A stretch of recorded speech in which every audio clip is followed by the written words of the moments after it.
A seismic event has just shaken the world. Iran's supreme leader, Ayatollah Ali Khamenei, has died. This isn't just a headline, it's the end of an era.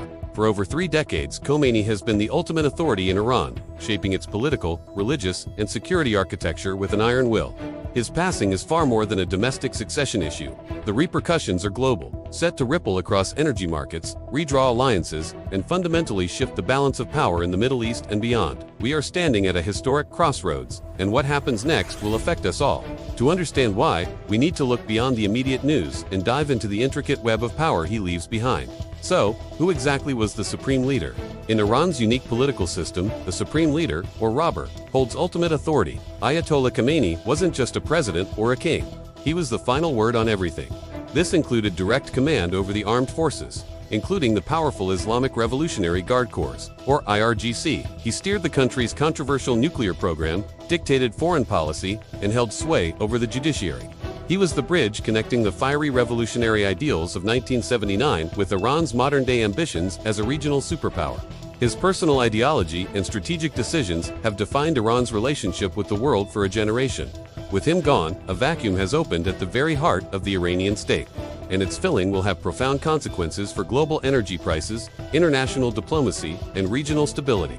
Let's break down the facts of what has happened. The official announcement of Khamenei's death came through state-run media, confirming what had been rumored for some time, given his advanced age and reported health issues. Immediately, Iran declared a period of national mourning, and we are seeing images of massive public gatherings beginning to form in Tehran and other major cities. This is a nation in a state of managed, but palpable, shock. Beyond its borders, the reaction has been swift but cautious. Neighboring countries have quietly elevated their security readiness. We're seeing heightened alerts along key maritime routes like the Strait of Hormuz. World capitals from Washington to Beijing have issued carefully worded statements, expressing condolences while simultaneously recalibrating their strategic assessments. While there has been no immediate military escalation, the global perception of risk has undeniably spiked. The world is holding its breath, waiting to see Iran's next move. To understand what might happen, we need to look at Iran's complex power structure. It isn't a simple dictatorship. Power is shared, albeit unequally, among several key institutions. At the top was the supreme leader. Now, the spotlight turns to the Assembly of Experts, an 88-member clerical body constitutionally tasked with selecting his successor.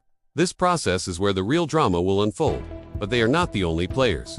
The Islamic Revolutionary Guard Corps, the IRGC, is a massive military, economic, and political force in its own right. They have a vested interest in who comes next, as the new leader will be their commander-in-chief. Will the IRGC try to assert more direct influence, perhaps backing a candidate who aligns more closely with their hardline, security-focused worldview? And then there are the competing political factions within Tehran: the pragmatists, the reformists, and the hardliners. The succession will be a fierce, behind-the-scenes contest between these groups. The outcome of this internal power struggle will directly shape Iran's future nuclear policy, its posture towards the United States, its deep involvement in countries like Iraq, Syria, Lebanon, and Yemen, and its strategic partnerships with Russia and China. The diplomatic stakes could not be higher.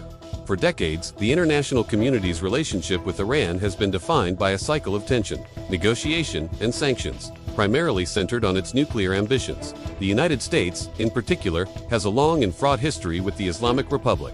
From the 1979 hostage crisis to the 2015 nuclear deal and its subsequent collapse, a new leader could either double down on confrontation or open a new door for diplomacy. Iran's regional neighbors are watching with extreme anxiety. Saudi Arabia, Iran's primary rival for dominance in the Gulf, sees this as a moment of both opportunity and immense risk.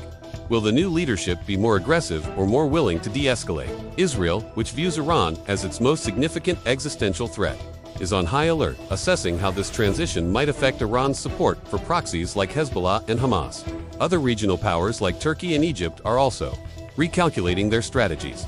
This uncertainty is forcing every nation with a stake in the region to reassess its security policies and diplomatic timelines. For European and Asian countries, the immediate concern is the stability of energy supplies. Any disruption in the Persian Gulf could send oil and gas prices soaring, with direct economic consequences for businesses and consumers worldwide. This brings us to what this all means for you, the global citizen. It's easy to see this as a distant geopolitical event, but its effects can and will reach your daily life. The most immediate impact could be at the gas pump.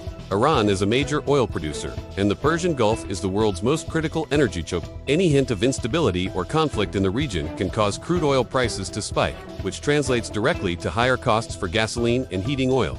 Beyond energy, financial markets despise uncertainty. We are likely to see volatility in stock markets as investors try to price in the new geopolitical risk. We might also see a flight to safety, where investors sell riskier assets and buy so-called safe haven assets, like the US dollar, Swiss franc, or gold, which could affect currency exchange rates. In the corporate world, industries with exposure to the Middle East, from shipping and logistics to tourism, will be closely watching. Travel advisories may change, and the cost of insuring cargo that passes through the region could increase, adding to the price of consumer goods. Conversely, defense and cybersecurity stocks might see a surge as nations increase their military spending in response to the heightened tensions.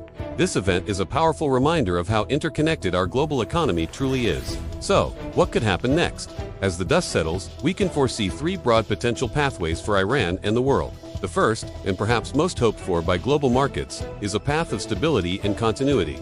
In this scenario, the assembly of experts moves quickly to appoint a successor, likely a figure from within the existing establishment who signals a continuation of Khamenei's policies. The IRGC and other factions fall in line, presenting a united front. This would likely calm markets and suggest that Iran's foreign policy, while still challenging, will remain predictable. The second path is one of an internal power shift toward a more hardline stance. The IRGC could leverage the transition to install a more ideologically rigid leader, someone less inclined toward any form of compromise with the West. This could lead to an even more assertive foreign policy, a rapid acceleration of the nuclear program, and a significant increase in regional tensions. This is the scenario that most worries Washington, Jerusalem, and Riyadh, as it raises the prospect of direct conflict. The third possibility is a surprising diplomatic re-engagement. A new leader, perhaps seeking to consolidate power and address Iran's severe economic problems, might adopt a more pragmatic tone. This could create an unexpected opening for new negotiations on the nuclear issue, a potential realignment of regional alliances, and a fresh look at sanctions. Each of these paths leads to a profoundly different future for the Middle East and the global order. In the end, the death of Ayatollah Khamenei is more than just the end of a long reign. It is a fundamental pivot point for Iran and the world. We are watching in real time as an entire region and the global powers invested in it recalibrate their expectations about power, security, and economic stability. The succession process will be opaque and complex, but its outcome will define the next chapter of geopolitics. Understanding this transition, the players involved, and the stakes at play is crucial for anyone who wants to see beyond the speculative headlines and grasp the monumental shifts that are now underway. The world has changed, and we will all be living with the consequences. If this analysis helped you understand the bigger picture behind the news, make sure you subscribe to our channel for more deep dives into the global events that shape our world. Thank you for watching.